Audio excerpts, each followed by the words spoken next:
My name is Chantel Henderson. I am Wolf Clan. My spirit name is Sacred Tree Woman. I'm from Penay-Mutang and Seguin First Nations. I grew up in Winnipeg, and I'm the oldest out of 8 siblings from both my mom and my dad's side. I grew up in a 2-parent household until I was about 9 years old.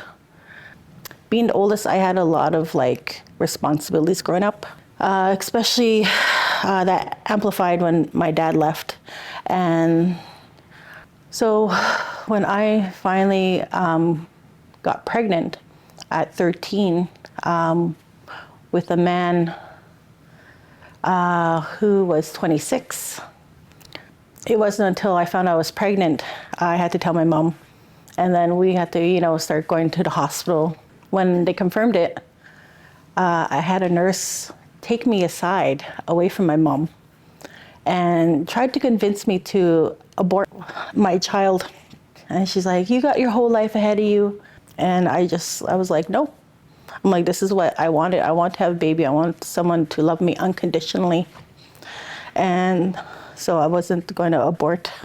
But obviously because I was a teen parent, CFS automatically got involved. I had gotten involved with the wrong crowd before I got pregnant and while I was pregnant. So I had to prove to them that I was going to be a good mother. And I stayed in school, and this was with the Adolescent Parent Center here in Winnipeg. So they were a great help. They taught me how to be a parent. Everything was going good for a couple of years. I was raising her well. CFS eventually closed the case because I stayed in school and was taught how to parent her. I grew up, with other siblings, and I didn't want her growing up to be a only child. So I tried to get pregnant. And I eventually did get pregnant, but it wasn't consensually. I was celebrating my 16th birthday, and my mom and her friends managed to get me into the bar. And I got super drunk and blacked out. Turned out I was abducted from the bar that night. So I knew I couldn't escape. So I had to convince him to let me go and promise to not tell the police as a condition of him releasing me.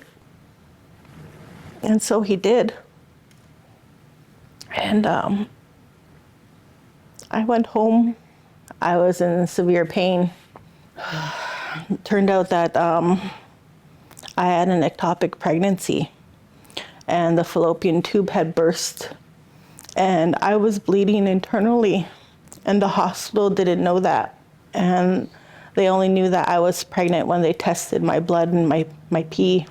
Eventually, they did surgery on me and discovered the bleed and the burst tube, and because they literally had to pin me down with my arms like this onto the surgery.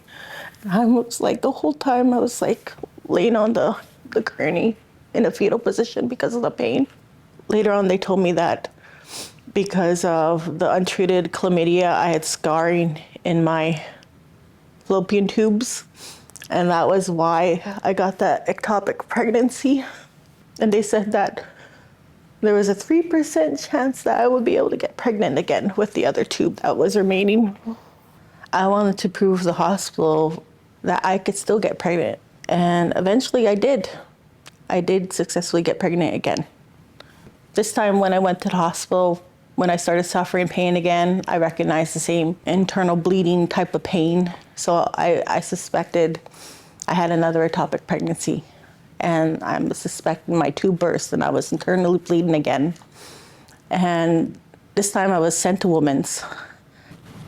They had fucked up, and they had damaged my uterus.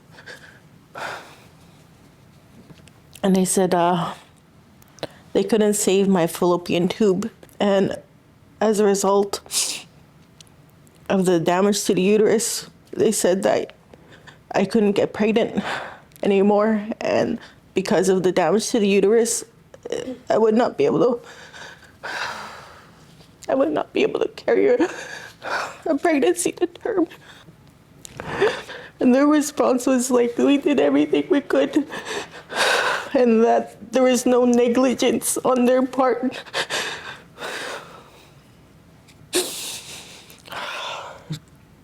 But a part of me felt like it was systemic racism because of me being a Native girl, a teen parent, trying to have more kids.